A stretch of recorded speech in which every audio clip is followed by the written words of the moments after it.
Welcome to SIIMCast, a podcast brought to you by the Society for Imaging Informatics in Medicine.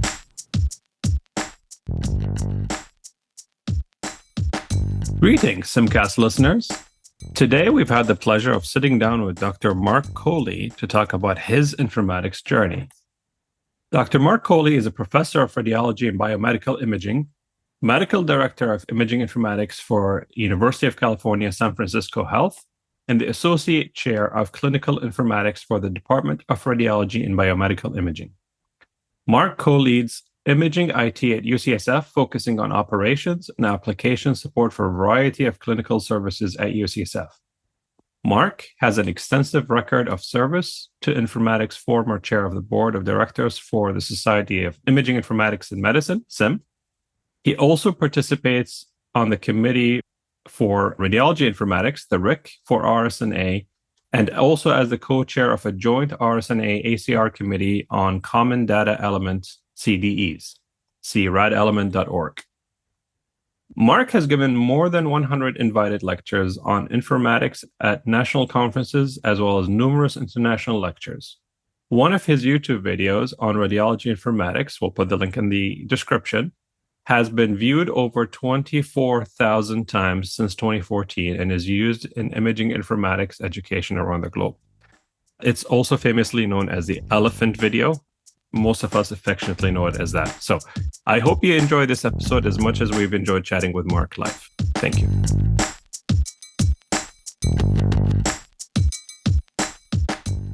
Welcome, SIIMCast listeners. I've got the great pleasure of being here with my friend Jason Nagels and our mutual friend, Dr. Marc Kohli, who's today going to be telling us about his informatics journey. So without further ado, Marc, please take it away. Thanks, Mohanad. Thank you, Jason. It's a pleasure to be here on the SIIMCast. My informatics journey started a very long time ago when I was a small child. My dad had an Atari computer, not an Atari video game machine, but an Atari computer that we hooked up to the television. And there was this book of basic programs. And I mean basic, the programming language, not basic as in simple.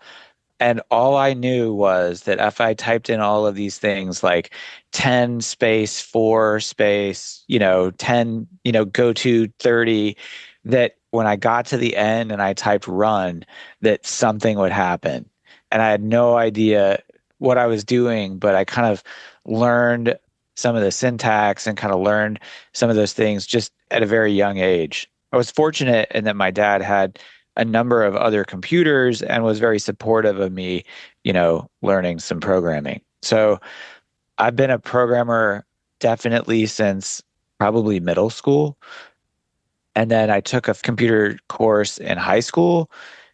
The school system in Fort Wayne, Indiana had a number of DEC mini computers that had VT300 style terminals. And you could actually, there were programming exercises that the teacher had created. And you could program in advanced basic at that point in time, or there were some other people that were doing things in other additional languages, but predominantly they taught that. So yeah, when I went to college, I continued to do a little bit of computer science, and I didn't do enough to get a minor, but I did take several courses.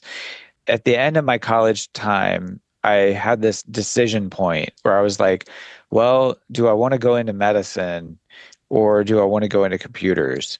Because, I'd always thought about medicine. I had a family friend who was a physician who had encouraged me that I could be a physician. And so I thought that I had this binary choice to make. And I decided that computers make a better hobby than medicine. People kind of frown on medicine as a hobby. So I decided to go into medicine, and then I realized that that was really a false choice. And when I got to medical school, I joined the medical student computer committee, and then I was fairly quickly introduced to the Regenstrief Institute. The Regenstrief Institute is a medical informatics shop at Indiana University.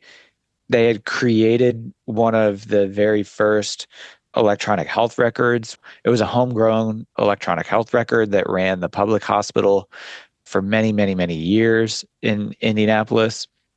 And I met people like Paul Beyondich and Burke Mamlin were two of the people who were huge in my early journey. I spent time with them as a medical student. And then as I got more and more involved in radiology, that medical informatics, imaging informatics divide is real. I've always been somebody who's tried to like bridge the gap, but they didn't quite know how to make me fit into their kind of framework. But after I finished my residency training, I convinced them to continue to allow me to have some time to an informatics fellowship. So they had a 2-year NLM funded medical informatics fellowship. I was not interested in spending 2 years of my life being at, grade 24 in the process.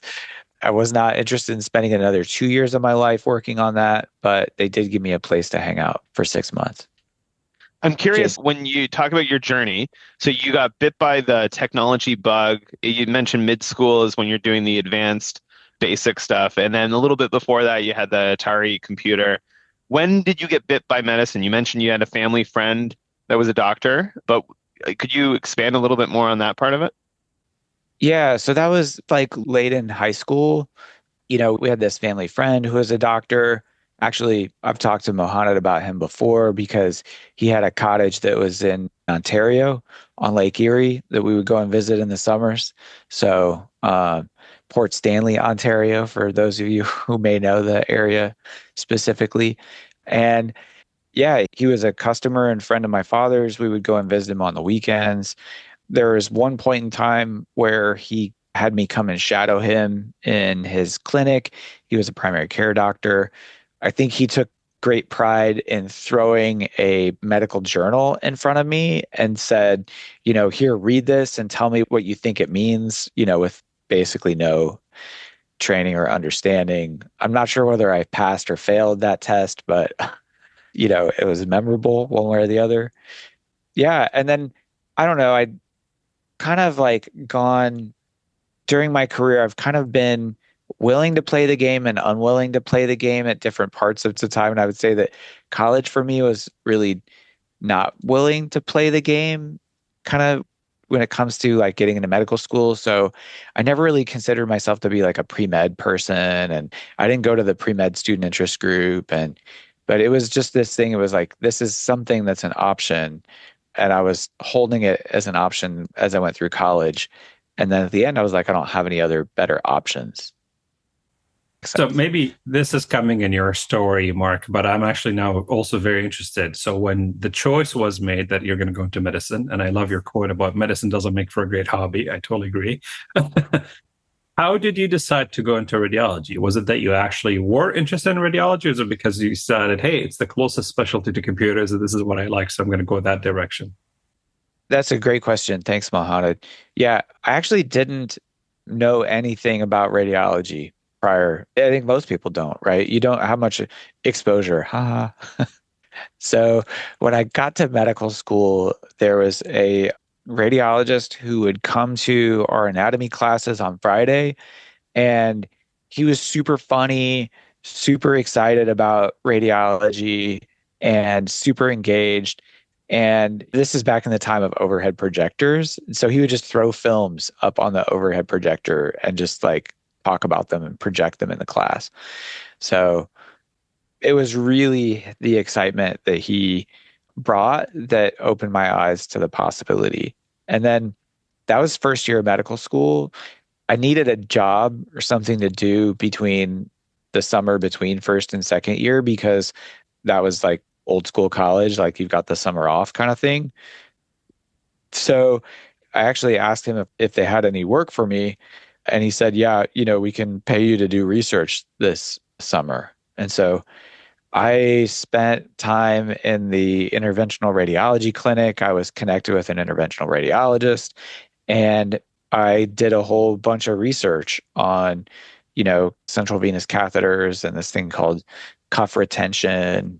And I created this big, huge Excel spreadsheet for all of the data. And then I helped to write the paper, which to date actually is my only publication in radiology, which is our #1 journal. So I got a first author publication in radiology as a resident and haven't had anything else since then. That was where the radiology piece kicked up. And then as I went through the rest of medical school, I thought radiology was the coolest thing. I was trying to keep an open mind again, kind of like I did in college, but I didn't find anything else that I found more attractive. It's interesting because as you're telling this story, it really speaks to the fact that like the destination that we follow is compounded by like the environment that we're in. So your dad had the Atari computer and that sparked the interest there. You had a friend that was a clinician. And so I'm curious, like, as you're getting into your residency and so on, what other people did you meet along the way, or environmental factors do you think helped shape you along the way to be, the imaging informatics leader that you are today? That's a great question. So when I was a second year resident, there was a guy, his name is Matt Johnson. He was an interventional radiologist. When I was a research assistant, he and I kind of butted heads a little bit when I was doing that work as a medical student. So he already knew me. And I think he knew that I was not a wilting lily. So when I was a second year resident, he actually approached me. He said, "You're good with computers. I have this thing that I want you to work on." And he said, "I've been going to Kenya and they need an information system. They need something to help them organize their x-rays. You wouldn't believe, what their imaging library looks like. And it's just totally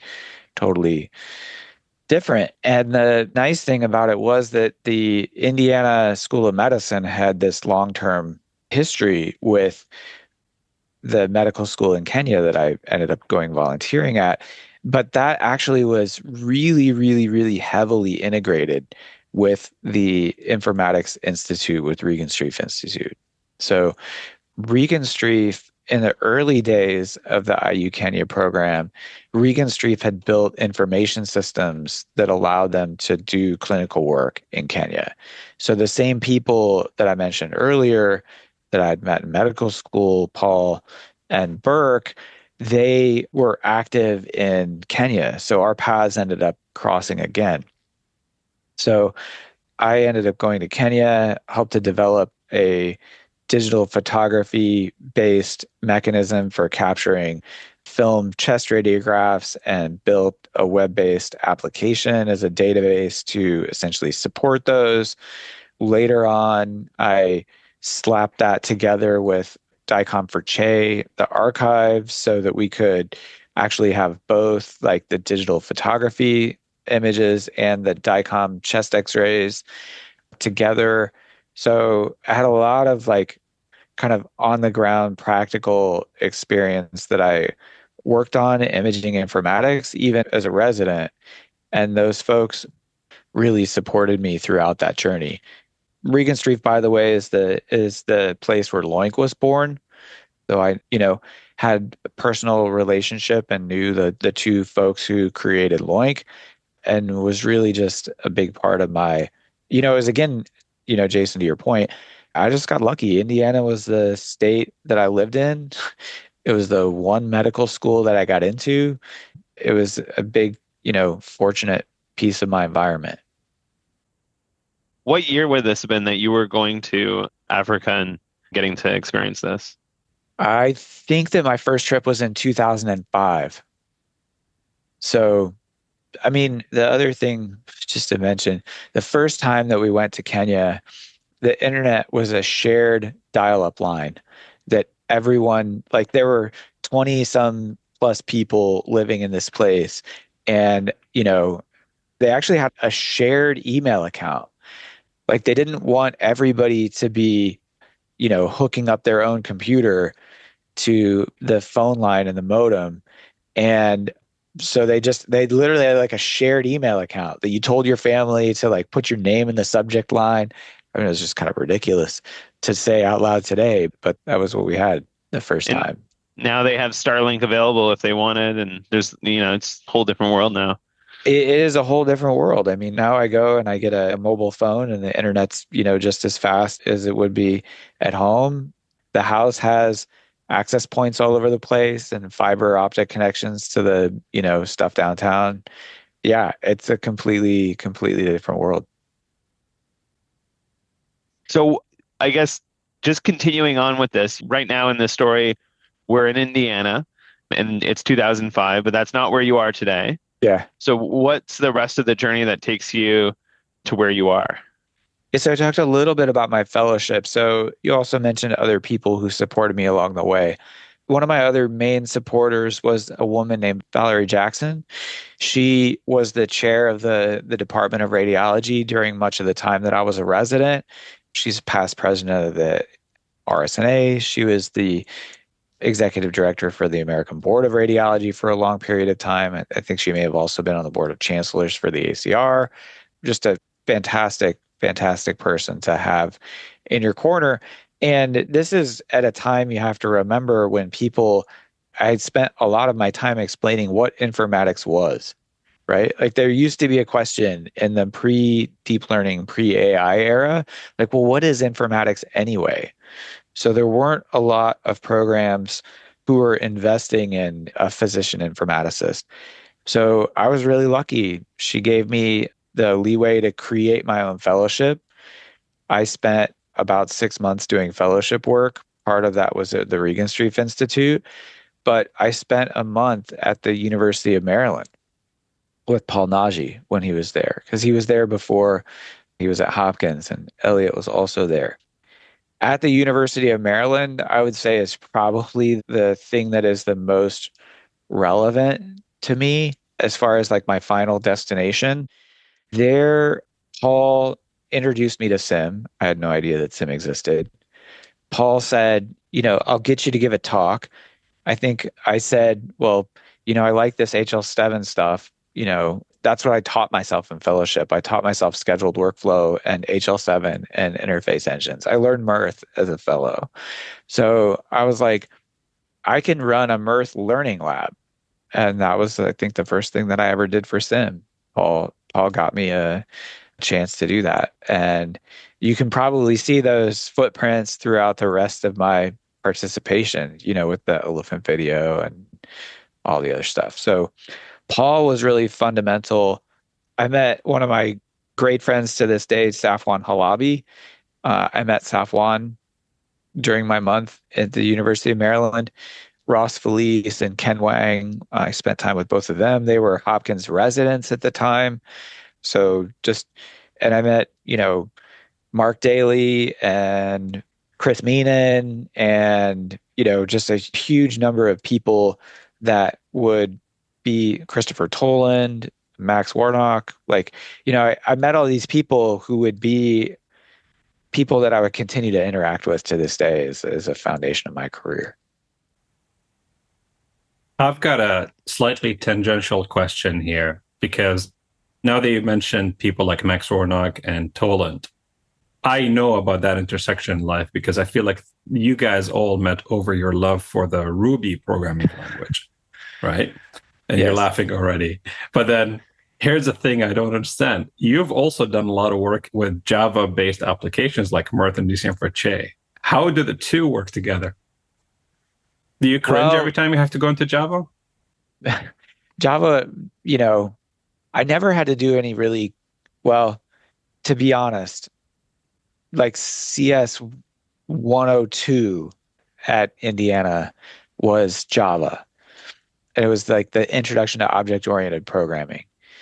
So I knew some Java, but haven't been super, super close to that. The OpenMRS medical record system that we integrated with in Kenya was also a Java application. But when it comes to the imaging informatics stuff, I could get those things running. And remember, this is in the days before Docker, where you could just do Docker pull and Mirth compose up, So I could get those things installed and I could get them running, and I understood those pieces, but I never really spent much time writing actual Java code. But the integration with DICOM4Che was a direct database integration. So I wrote a Ruby Rails connection layer to the DICOM4Che database. So it was a database integration. Very nice. If I could go along the same tangent just for a little bit longer, but maybe a different stop in your journey, Mark. I think the first time I really got to know you is around the time when we overlapped over the SIIM hackathon. And I'm actually curious. You obviously were very interested in HL7 and whatnot, but what got you so interested in FHIR? Because I feel like you are one of the earliest adopters in that sense. Well, for one, I think that anyone who has the trauma of having to work with HL7 version 2, clearly sees a better, easier world with JSON and FHIR. And that, I think, was the first thing that just got me super excited about it. And then the second thing is, actually being able to have a query interface and not just to be an event-based sort of thing. I just saw the power for that. And back in the early days of FHIR, everyone was like, is it really going to happen? Is it really going to happen? Does it really happen? And I'm just so happy that it really happens, that it's really happening. Because it was a huge question. It was like every time I would talk about FHIR, they'd be like, yeah, but are people going to actually use it? Well, to put things in context, remember that was also on the heels of version 3/CDA, which really failed pretty miserably. So that's part of the reason why a lot of people were skeptical. I think a lot of people are just skeptical in general of standards as well. And it's, there's a famous XKCD cartoon about the charger standards. Like, well, that one's not perfect. And then now you have one more kind of thing. Yeah. If I could also maybe fast forward to another part of your journey. Sorry, I think we're probably asking a lot more questions in this episode than we typically do in those informatics journey episodes. But you're kind of like giving us all these little hints and crumbs that I can't help but follow. I also know that in your present professional life, despite having a very busy clinical life, you still manage to do not only serious informatics work, but even programming. Can you tell us more about that? Yeah. So in general, I learned pretty quickly that without a team of people to support you as far as the actual clinical workflow, you really don't want to take on responsibility for something that's mission critical as a solo developer. That's just a bad scene. And I didn't want to build things that were, fully dependent on me for people getting their work done. So I think that there are kind of two places that you could take that. And what I generally ended up doing was like the SIIM hackathon. I found places that weren't mission critical where I could spend my kind of technical abilities to kind of exercise that part of my brain. Because it is something that I find very enjoyable. But, again, building things that are mission critical as a single person doesn't really work out. So, yeah, I helped to write a bunch of the resources for the original SIIM hackathon data set. I created some code that would essentially post those to a server that was validating, make sure they were error-free so that there was, kind of a tool chain that would allow for faster development of these things that we were handcrafting and some sort of tests that we were building. I've also, in my volunteer work for RSNA and the Common Data Elements effort, I have done some PHP programming and database programming a very long time ago to help support that effort. I've maintained the schema for the Common Data Elements for many years, which was in a prior schema language called RelaxNG, and now it's in JSON schema. So, I still find ways to do technical things. And as a hobby, I have a lot of home automation stuff. I've built some of my own home automation sensors. I have some workflows to the point that I actually it got complicated enough that I had to write documentation for my wife. That's funny. Yeah. When you work on these things so long ago, you forget exactly, what it's supposed to do. So I had to write documentation for both of us, actually.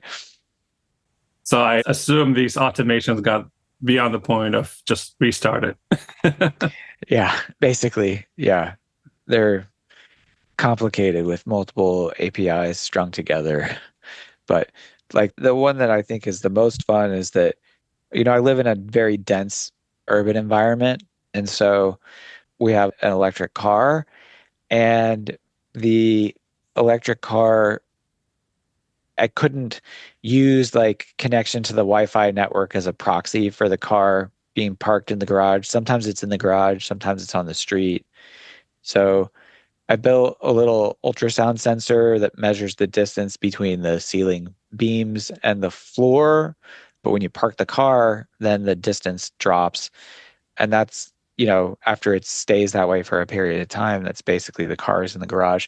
So the automation system then looks at the API for the car, decides whether the car is charged over a particular threshold, and also checks to see whether the car is connected to the charger. And if it's not connected to the charger and it's below the threshold, it sends us both a notification that says, the car is thirsty, you need to go plug it in.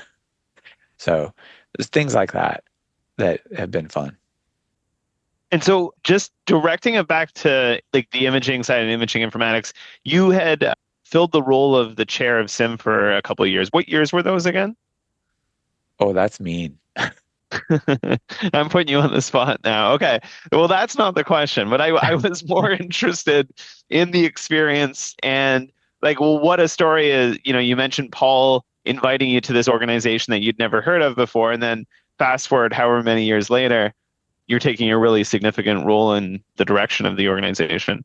Yeah. Well, I was just thinking about the years that you were talking about. I don't remember the exact years, but it was during COVID. So I was going to say, Mark, it wasn't personal against you. It's just because we all chose to forget those COVID years. So your leadership was great, but it just coincided with COVID. It ruined it for everybody. Yeah. Well, I love that SIIM has all of the committee chairs participate in the board meetings. I think that is, well, for one, it's a huge investment that the society makes into the leadership pipeline, right? So I had been invited to the board meetings as a committee chair, and, I forget, it may have been Paul again who originally nominated me, and then I got on the board. And then from there, I just love SIIM. I think it's such a great organization. I really wish that I understood how to distill and bottle the culture and the collaboration that happens at SIIM, because if you could sell that in a bottle, you could really just change the world. And so it was all just fun service. I was happy to be there. You get to hang out with the people that you respect the most as other folks on the board. And it was like the best volunteer experience that I've ever had. Yeah. Planning a strategic retreat that is completely virtual because you got to create a strategic plan during COVID. That part wasn't as fun as it could have been. But, I was like, are we all going to get like 50 people on a Zoom and no one's going to say anything? I don't know why I worried about that. Even the SIIM meetings, even during the pandemic, were just dynamic, engaged. People were like, the chat was always blowing up. Lindsay was always saying funny things in the chat. And it's just always been a collaborative sort of thing. Yeah, I will say everyone had a tough time adapting to that virtual aspect, but the SIIM virtual meetings were the most highly engaged, interesting ones. It went beyond, as SIIM always does, it goes beyond just providing the information, but they really hook you in and get you pulled in with the community. Yeah. I will agree with both of you, but I will say, despite all that, I definitely miss being together in person. It's 100 times better. Yes. Agreed.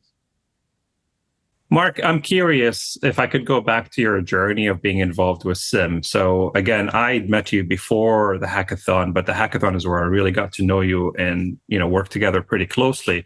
I'm actually curious how your story started with the hackathon. Were you part of the group that helped plan for the initial 2014 hackathon, or did you become interested afterwards and decided to join? I'm curious to hear that story. So Don Dennison, Don and Brad were the people who were running the original hackathon. I was not a part of the planning committee. I had met Don at SIIM in Minneapolis through Chris Meenan and had, found him as a super fascinating person to hang out with and super kind. So there was maybe a little bit of a relationship there, but I was actually a participant in the first hackathon. I wasn't writing a project myself, but I recognized then they had stood up all of these servers that had the software running on them, but they hadn't provided any foundational data the first time around. And so I recognized that these other guys, Jason Hostetler and Ross Felice, and I'm forgetting, I think there was a third. Oh, I can totally see his face. Jim Morrison. Yeah, Jim Morrison. So I think the three of them were actually hacking on an application together. And I realized that there was a part that I could fill in, which is to create some resources for them. So the real genesis of the hackathon data set was that I started doing that for them. And then I recognized that that was something that would make the hackathon better for every participant so that they weren't just creating their own resources and there was something that they could share and that would be an easier place to start. And of course, fast forward to the present, I think that data set that you helped initially create, I think has become one of the main three pillars of what makes the hackathon the modern form of the hackathon. Well, it was fun. I roped a bunch of my friends into helping me write the reports. I got Matt Morgan to write the breast imaging reports because I couldn't. There were just a number of those sorts of things that happened along the way. And, my story now, I don't know, I always think about the tail of my leadership career, and I want to make sure that I step away enough to give other people the opportunity to lead, because I think that that's part of what makes SIIM great is that it's had leaders with different perspectives in the past. But I wanted to find a way to stay engaged. So when I was the chair, I couldn't find anybody who wanted to be the chair of the philanthropy committee. It was something that people, generally don't like to do, is asking other people for money. I had no prior experience in philanthropy, and it seemed like an interesting challenge. So when I talked to Cheryl and Tessa, I think they were excited to have me join. And then what I found out was there were actually a number of people in the society who had experience with that in the past. Terry Sippel-Schmidt has been fantastic. Nabil, before he was the chair of the board, was super supportive. So it's just been really great to be able to continue to give back to SIIM and try to keep the magic going. Wonderful. I know we've taken you in multiple directions and whatnot. I'm sure you probably had prepared some thoughts of things that you want to cover. So maybe we'll give you now the time back to tell us anything that you wanted to tell us that we didn't ask about. I think we pretty exhaustively covered it. So mostly I'm wondering whether people will make it this far in the episode or not. I have zero doubts they will. Informatics journey episodes, I think, tend to be our most popular. People enjoy the storytelling aspect of it. So stories are a really powerful thing for humans. So happy to be a part of it. Thanks for the opportunity. Yeah, thank you for being with us. It's been an absolute pleasure having you with us here, Mark. Honestly, one of the most fun episodes I've been part of recording. Any closing thoughts here that you wanted to share?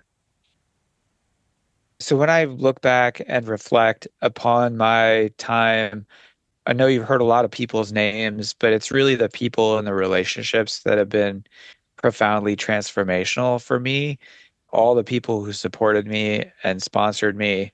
And my thing is that I just want to do that for others. I'm constantly looking for people that I can mentor, constantly looking for people that I can sponsor. And then that just dovetails with the mission of the SIIM Fund to help to support young people getting into the society and continuing to grow. So if I've inspired anyone, please go make a small donation to the SIIM Fund, because the culture of this group is what we're trying to just continue to keep rolling forward, and that will help us do it. Wonderful. Thank you, Marc. And I think your love and passion for SIIM is nothing short of contagious. I know you've inspired me on multiple occasions, and I'm sure it's going to be the same for our listeners. So once again, thank you so much for your time today. Absolute pleasure talking with you and hearing your story. Thank you, Mohanad. Thank you, Jason.